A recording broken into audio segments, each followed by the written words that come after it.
उमर अब्दुल्ला ने आज एक इंटरेस्टिंग बयान दिया है।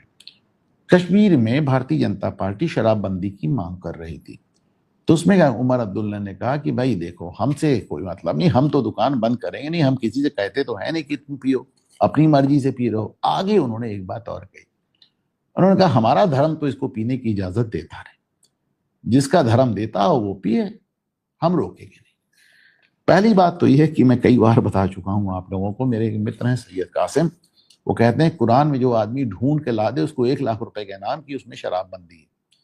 कुरान में हदीस में कहीं शराब बंद है ही नहीं।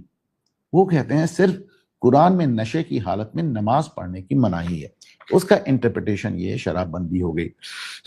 दूसरी बात, उमर अब्दुल्ला घटिया आदमी, घटिया बातें करते हैं, उनकी कोई बात नहीं है, लेकिन मेरा अपना मानना है कि प्रोहिबिशन, इसको प्रोहिबिशन कहते हैं, शराबबंदी को प्रोहिबिशन कहते हैं। गुजरात में है, बिहार में नीतीश कुमार ने कर दिया था। मेरा अपना मानना है कि इस तरह की रोकों से चीजें रुकती नहीं। जैसे बिहार में एक मुहावरा चलता था अभी कि बिहार में जो शराब है वो भगवान की तरह है, दिखती कहीं नहीं, नजर कहीं नहीं आती, मौजूद हर जगह है। आप जाइए बिहार में किसी अच्छे होटल, तो आप इन चीजों पर जब रोक लगाते हैं, जब हमारे यहाँ सोने पर रोक लगी तो हाजी मुस्तान जैसे स्मगलर पैदा हो गए। जब अमेरिका में शराबबंदी हुई, जिसको प्रोहिबिशन कहते हैं, तो पूरा प्रोहिबिशन माफिया पैदा हो गया, हजारों प्रोहिबिशन गैंगस्टर पैदा हो गए, जिनके ऊपर आज भी नॉवेल्स, कहानियां, फिल्में बनती हैं।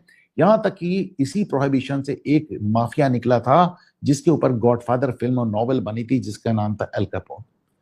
तो ये सब प्रोहिबिशन के माफिया थे। केवल शराबबंदी है, वो शराब मतलब सेकेंड वर्ल्ड वॉर के दौरान जब जर्मनी का पेरिस पे कब्जा था, फ्रांस पे कब्जा था, तो आपको सुनकर हैरानी होगी कि जो जर्मन सैनिक थे, जो जर्मन फौजी थे, वो तमाम फ्रेंच लोगों से ये कह के छोड़े रहते थे कि चलो ठीक है यार, तुम बस हमारे लिए स्मगल दारू की व्यवस्था करो।